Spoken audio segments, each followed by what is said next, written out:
The morning of the auction, there were 70 starving ewes nobody wanted. They stood huddled in the furthest, most shadowed corner of the holding pens at the county livestock exchange,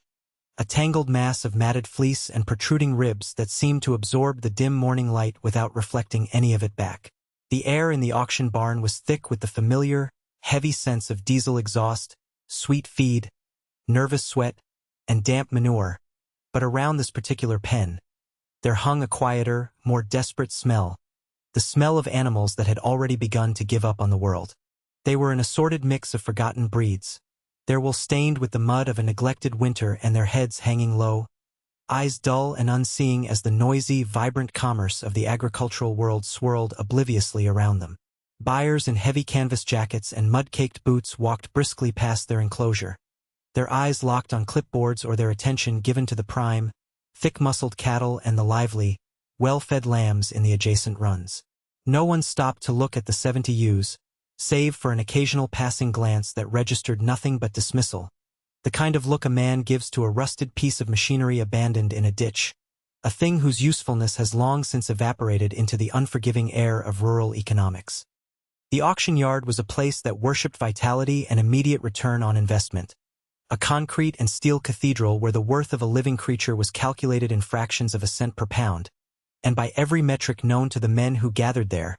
these sheep were a liability, a walking loss, a tragedy best ignored so as not to taint the profitable business of the day. They had been brought in late the night before by a bank representative, the final, pathetic liquidation of a foreclosed property on the stony side of the ridge, and the auctioneer had already decided to run them through at the very end of the docket, hoping the crowd would have thinned out enough that the inevitable embarrassment of their sale would be witnessed by as few eyes as possible. It was into this atmosphere of calculated indifference that Cora walked, pulling the heavy metal door of the auction house closed behind her and stepping into the cacophony of the bidding floor. She was 28 years old, carrying the invisible but crushing weight of a quiet, unglamorous failure in a distant, nameless city. A place of glass and steel where she had spent the last 6 years watching her own spirit fray in the exact way a rope frays before it breaks, strand by silent strand, until there was nothing left to hold the tension. She had returned to the county of her birth only 3 weeks prior, drawn back not by a grand ambition but by the sudden, quiet death of her grandfather, and by the heavy iron keys to a neglected, overgrown farmstead that had been pressed into her hands by a weary estate lawyer. Cora did not look like the other buyers, lacking the weathered, callous certainty of the men who leaned against the railings, men who had spent their entire lives reading the weather and arguing with the dirt. She wore an old, faded canvas coat that had belonged to her grandfather. The cuffs rolled back to free her hands, and her eyes moved over the chaotic scene with a slow, deliberate intensity,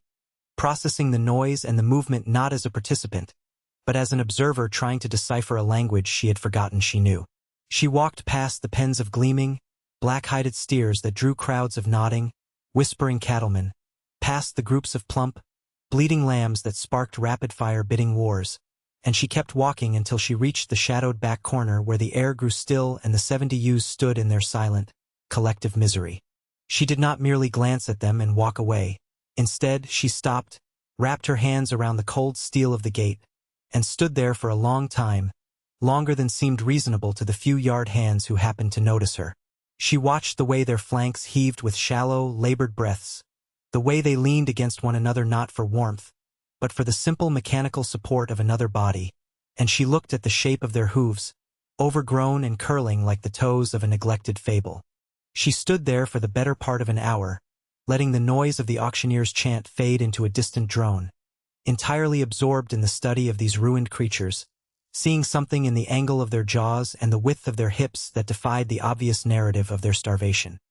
When the time finally came for the ewes to be driven into the sale ring, the main seating area had largely emptied, leaving only a scattered handful of established local farmers who lingered to drink bitter coffee from styrofoam cups and trade gossip about land prices and the coming season. The sheep moved into the sawdust-covered ring with a heartbreaking sluggishness, a gray, shuffling tide of bone and dirty wool, and the auctioneer, a man who usually possessed the rapid, musical cadence of a carnival barker,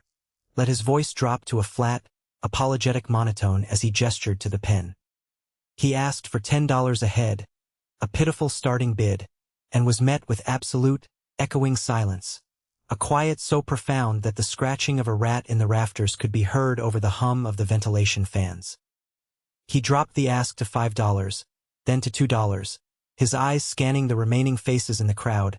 finding only amused smirks and heads shaking in firm, silent refusal, because every man in that room knew that buying these animals meant buying a massive veterinary bill, a mountain of high-protein feed, and, in all likelihood, the labor of digging 70 graves before the month was out. The auctioneer sighed, leaning heavily into his microphone, and asked for any bid at all, offering the entire lot, all 70 heads, for a single, flat price just to get them off the property and close the ledger on the dismal affair. It was then that Cora, standing quietly at the back of the bleachers, raised her numbered card into the stale air, holding it steady and high, her face a mask of calm determination that betrayed none of the wild, terrified fluttering in her chest. The auctioneer blinked, squinting through the dust motes dancing in the overhead lights, and asked if she was bidding $22 for the whole lot, a question he had to repeat twice before she gave a single, firm nod, her eyes locked on the shuffling mass of wool in the ring below. The gavel fell with a sharp, final crack that echoed like a gunshot in the near-empty room, and a collective gasp, followed immediately by a ripple of low, disbelieving laughter, rolled through the scattered men sitting in the tiered seats. They turned in their chairs to look at her, their faces a mixture of pity, amusement, and the kind of mild contempt reserved for outsiders who fundamentally misunderstand the harsh arithmetic of agricultural life. The loudest among them, a man whose presence filled a room long before he ever spoke,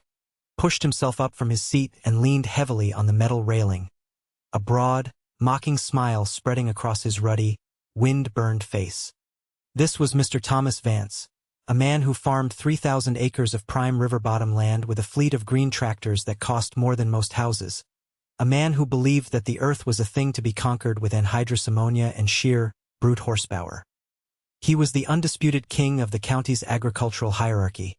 a man whose opinions were treated as absolute gospel at the feed store and the diner, and he looked down at Cora with a mixture of paternalistic amusement and outright disdain. He raised his voice so that it carried easily across the empty ring, his words dripping with the casual cruelty of a man who has never had to question his own certainty. He told her, loudly and clearly so that every man in the room could hear and nod in agreement, that she had not just bought sheep, but that she had paid good money for 1,000 funerals, that she had bought 19 head of dog food and 51 walking corpses, and that she would be bankrupt and crying back to the city before the first frost hit the ground. He had meant it as a prediction of failure. It would turn out to be a prediction of something else entirely. Before we follow her truck down that rutted lane to see what becomes of those 70 starving ewes, if you find yourself drawn to stories of quiet defiance, I ask that you tap the like button and leave a comment telling me the name of the town or city you are watching from, because I read every single one and I like knowing where these stories travel. The drive back to the farm was a slow, agonizing progression along winding county roads that seemed to narrow and crack the further she got from the neat, prosperous fields of Mr. Thomas Vance and his contemporaries. Cora drove her grandfather's ancient, rust-eaten truck, towing a borrowed stock trailer that rattled and swayed with every pothole, carrying a cargo that was so light, so lacking in the dense muscle and fat of healthy livestock, that she barely felt their weight against the engine's pull. She turned off the pavement onto the long dirt driveway of her inheritance, a mile-long track deeply rutted by years of neglect, flanked by sagging barbed wire fences that leaned drunkenly into the encroaching woods, their posts rotting at the base and their wires snapped and tangled like discarded thread. The farm itself sat in a shallow, hidden valley, a place where the shadows grew long early in the afternoon, dominated by a leaning, weather-beaten barn whose silvered siding was peeling away to reveal the dark, cavernous space within, and a small farmhouse with a sagging porch that looked out over pastures choked with thistle, ironweed, and dense, thorny blackberry brambles. To the community, and to the estate lawyer who had handed her the keys with a look of profound sympathy, this place was a burden, a worthless piece of marginal land that had swallowed her grandfather's mind and body,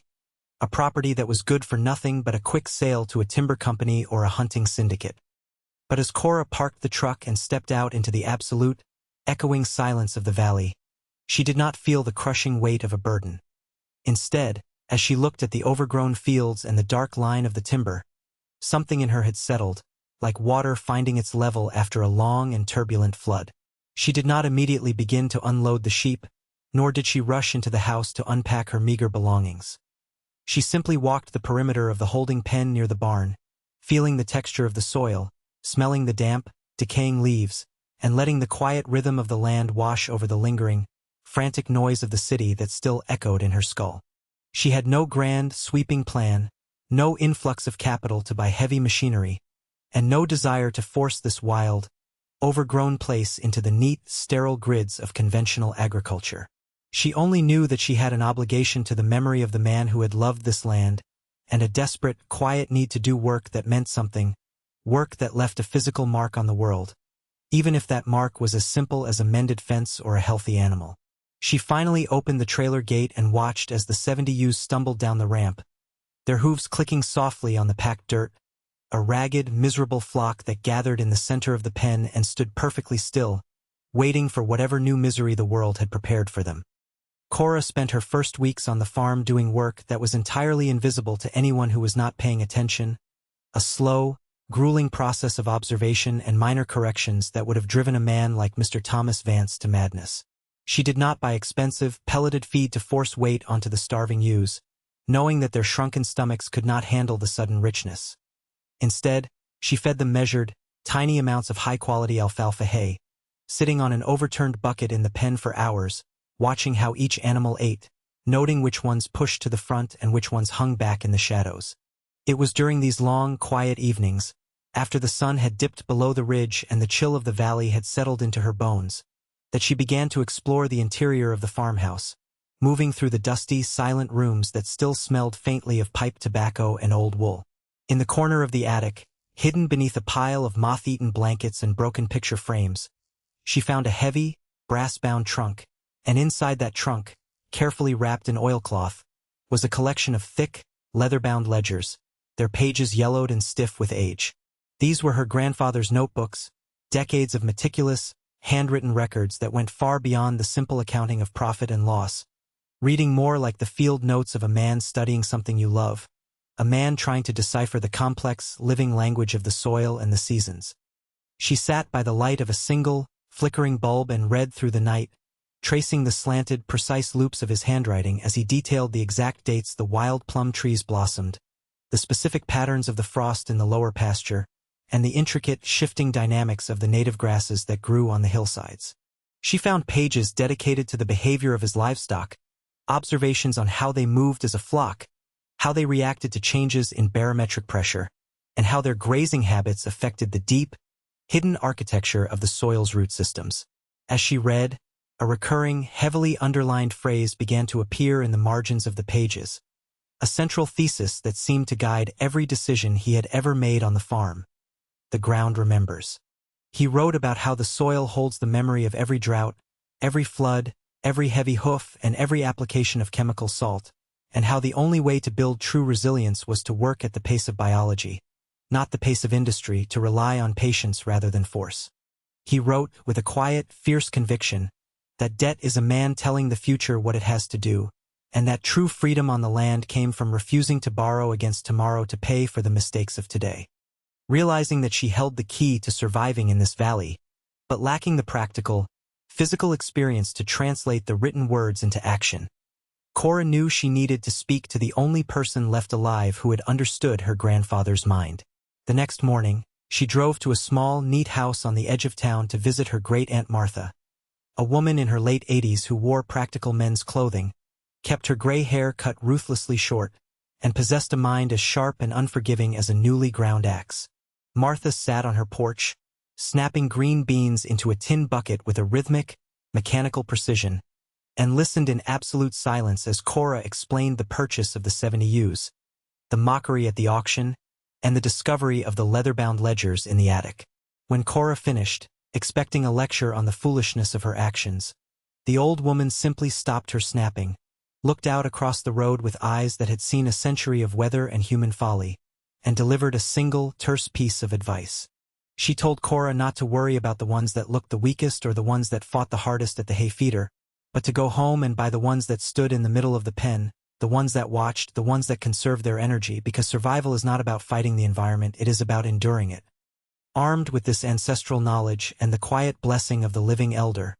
Cora returned to the valley and began to move the flock out of the holding pen and into the overgrown, neglected pastures. She did not attempt to clear the fields with heavy machinery or chemical sprays, which would have required money she did not have and violated the principles laid out in the ledgers. Instead, she used the sheep themselves as a tool, stringing temporary, single-strand electric wire by hand to create small, tightly controlled paddocks. She moved the flock every single day, forcing them to trample the tough, unpalatable weeds into the soil to create a protective mulch, while they selectively grazed the understory, their hooves breaking the hard crust of the earth and pressing their own manure into the ground to feed the dormant biology below. It was exhausting, repetitive work, dragging heavy marine batteries and tangled spools of wire through chest-high brush, her hands scarred by thorns and her muscles aching with a deep, persistent fatigue,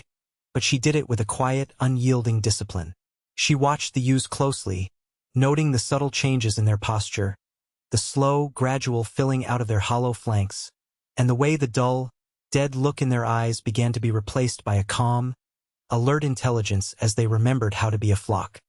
It was in the late spring, during a particularly grueling week of pushing the flock through a dense, nearly impenetrable thicket of wild roses and blackberry brambles on the steep, rocky slope behind the barn, that the slow, methodical work yielded a discovery that would alter the trajectory of the farm. The sheep, driven by a sudden, voracious appetite for the tender green shoots hidden deep within the thorny mass, had pushed hard into the hillside, eating and trampling the brush with a collective intensity that stripped the slope bare in a matter of days. As Cora walked the fence line to take down the wire for the next move, her boots slipping on the loose shale, she noticed a strange, unnatural shadow cast against the side of the hill, a geometric darkness that did not belong in the chaotic tangle of roots and stone. She pushed aside the remaining, mangled vines and found herself staring at a heavy, arched structure built of perfectly fitted, moss-covered fieldstone, set deep into the earth and sealed by a massive, rotting wooden door bound in rusted iron hardware. It was a root cellar, a massive subterranean storage vault that had been entirely swallowed by the forest, lost to memory and sight for more than 60 years, untouched since the days when her grandfather was a young man and the valley was a thriving, self-sustaining ecosystem. With a heavy iron pry bar fetched from the barn, Cora worked for hours to break the rusted hinges and force the swollen, damp wood of the door open, releasing a rush of cold, perfectly still air that smelled of deep earth and ancient preservation. She stepped into the darkness with a flashlight, its beam cutting through the floating dust to reveal a vast, vaulted chamber lined with thick wooden shelves that had miraculously survived the dampness of the decades. The cellar was a marvel of pioneer engineering, built directly over a small, hidden seep of groundwater that kept the temperature at a constant, cool 50 degrees, regardless of the blistering summer heat or the freezing winter winds outside. But it was what she found on the highest, driest shelves that made her heart stop. Row upon row of sealed, heavy glass jars, their lids coated in thick, protective wax, containing thousands upon thousands of seeds. There were seeds of heritage corn, hardy winter squashes, deep-rooted pasture grasses, and drought-resistant legumes. A literal genetic vault of the plants that had once thrived in this specific valley, carefully saved and hidden away by a generation that understood that true wealth was not held in bank accounts, but in the resilient genetics of the natural world. Cora did not broadcast her discovery to the county, nor did she attempt to monetize the heirloom seeds in any conventional way. Instead, she quietly began to broadcast the ancient grass and legume seeds across the pastures behind her sheep,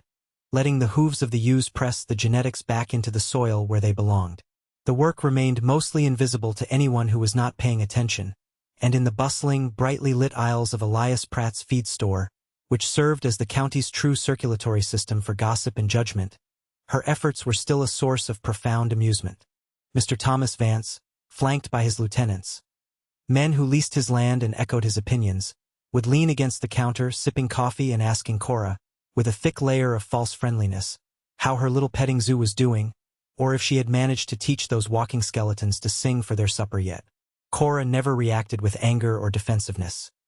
She simply looked at him with steady, unblinking eyes and answered plainly, in a level, non-reactive tone that took all the fun out of the question, stating that they were eating well, or that the pasture was recovering. Her flat, emotionless retorts usually left the mockers in an awkward, hanging silence, while Elias Pratt, an old-timer who remembered the way Cora's grandfather had farmed, would quietly wipe the counter and offer a small, private nod of confirmation, remembering that the old man had been laughed at for the exact same methods a generation ago. The turning point, the moment the invisible work began to manifest into undeniable physical reality, came not in a sudden flash of triumph, but as a slow, creeping realization during the onset of the worst regional crisis the county had seen in 50 years. The rain stopped falling in early June, and by July, a massive, immovable high-pressure system had settled over the valley, baking the earth under a relentless, blinding sun that turned the sky the color of old tin and sucked every ounce of moisture from the air. The drought was absolute and merciless, a slow-moving disaster that struck at the very heart of the county's agricultural model, turning the shallow-rooted, chemically dependent fields of the conventional farms into cracked, dusty wastelands that blew away in the hot, dry winds. Mr. Thomas Vance and his neighbors watched in helpless fury as their expensive, genetically modified crops withered and died, their massive tractors sitting idle in the sheds while they desperately hauled water in plastic tanks to keep their heavily indebted herds of cattle alive on pastures that had been grazed down to the bare, baking dirt. The crisis forced farmers across the region to liquidate their stock at massive losses, driving them back to the very same auction pens where the story had begun, their faces drawn and exhausted as they sold off generations of breeding in a desperate attempt to stave off the banks. But in the hidden valley at the end of the rutted dirt road, a different reality was unfolding, a reality built on the patience of the grandfather's ledgers, the resilient genetics of the lost root cellar, and the slow, restorative work of the 70 Ewes. The deep-rooted heritage grasses that Cora had seeded, nourished by the careful rotational grazing and protected by the dense, trampled mulch of the weeds, reached deep into the subsoil, tapping into the hidden moisture reserves that the conventional farms had long since destroyed. The canopy of the tall grass shaded the soil, keeping it cool and damp even in the blistering heat, creating a microclimate that allowed the soil biology to thrive, holding water like a massive, subterranean sponge. The Ewes, far from being the walking corpses Thomas Vance had predicted, had blossomed into heavy, robust animals, their fleeces thick and their bodies carrying the dense, healthy fat of animals that are entirely in sync with their environment, and they grazed peacefully in a valley that remained an impossible, vibrant green. When the first lambs were born, dropping easily into the tall, soft grass without the need for veterinary intervention or heat lamps, Cora noted the success in her notebook without ceremony, her handwriting mirroring the slanted precision of her grandfather's. But she allowed herself a long, quiet moment sitting on the porch to simply look at the life she had fostered, feeling the deep, resonant satisfaction of a job done right.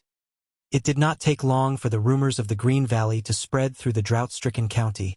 carried by the mail carrier, the electric meter reader, and the few lost hunters who wandered near the property line, until it became a phenomenon that could no longer be ignored. People began to drive out to the end of the dirt road just to look, parking their dusty trucks on the shoulder and standing by the fence line, staring in stunned silence at the impossible green island in the middle of a brown, dying county, watching the fat, healthy sheep graze in pastures that looked like they belonged to a different climate entirely. They saw the clear, cool water flowing from the spring that the root cellar protected. They saw the sheer volume of forage that the land was producing without a single drop of chemical fertilizer. And they finally, completely understood what they were looking at all along. The vindication was absolute, but it was not loud. It was the quiet, undeniable proof of results, the physical manifestation of a philosophy that stated patience beats money, and attention beats force, a truth so stark and visible that it required no argument and invited no debate.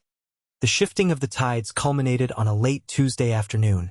when the dust plume of a single, heavy truck announced the arrival of a visitor who had not been invited, but whose presence was inevitable. Mr. Thomas Vance pulled his immaculate, expensive pickup into the dirt driveway, turning off the engine and sitting in the cab for a long moment before he opened the door and stepped out into the quiet valley. He did not possess his usual blustering confidence. His shoulders were slumped, his face looked older, deeply lined by the stress of the drought and the crushing weight of his mounting debts, and he carried his hat in his hand as he walked slowly toward the porch where Cora was mending a leather halter. He stopped at the bottom of the steps, looking out over the thriving pasture, watching the ewes move through the deep grass, and then he looked back at the young woman he had mocked so publicly and so cruelly at the auction house. He did not offer a flowery apology, nor did he try to explain away his past behavior, because men like Thomas Vance do not know how to say they are sorry. Instead, he offered a plain, unadorned admission of fact, stating simply, "I was wrong." His voice tight, delivering the words not as praise, but as a kind of grievance against the order of things, a profound humbling of a man who realized he had spent his entire life fighting the land instead of listening to it. He asked her, with a quiet, desperate sincerity, if she would teach him what she was doing, if she would show him the ledgers, and he offered to pay top dollar to buy some of her superior breeding stock to begin rebuilding his own ruined pastures. Cora looked at him, seeing the exhaustion in his eyes, and without a hint of triumph or gloating, she nodded, accepting his offer, knowing that his conversion did what her own success alone could not. It legitimized the ancestral knowledge in the eyes of the entire county. In the weeks that followed, other established farmers began to make the drive out to the valley, walking the fields with Cora, listening as she explained the principles of rotational grazing, soil biology, and the critical importance of financial prudence, transforming the previously mocked outsider into a respected teacher and a pillar of the community. She took on a young apprentice, a serious, quiet local teenager named Seth, who possessed a natural, intuitive understanding of the work, a boy who had the hands for it and who absorbed the grandfather's philosophies deeply, ensuring that the legacy would be passed on to a new generation. Great-Aunt Martha lived just long enough to see the first frost of the autumn, to hear the stories of Thomas Vance walking Cora's fields with a notebook in hand, and to see the deep, impossible green of the valley for herself. Cora drove the old woman out in the truck, parking on the crest of the hill near the root cellar, and Martha looked out over the flock of healthy, thriving sheep, her face breaking into a rare, faint smile before she gave a terse, final nod of absolute approval, passing away peacefully in her sleep a few days later, leaving the mantle of the wise elder firmly resting on Cora's shoulders. The success brought sudden, intense demand for Cora's livestock and her heirloom seeds, but she refused to take on debt to expand rapidly, adhering strictly to the philosophy found in the ledgers, choosing to grow only the way the land could grow, letting the organic demand pull the operation forward naturally. The farm became known simply by the quality of its output,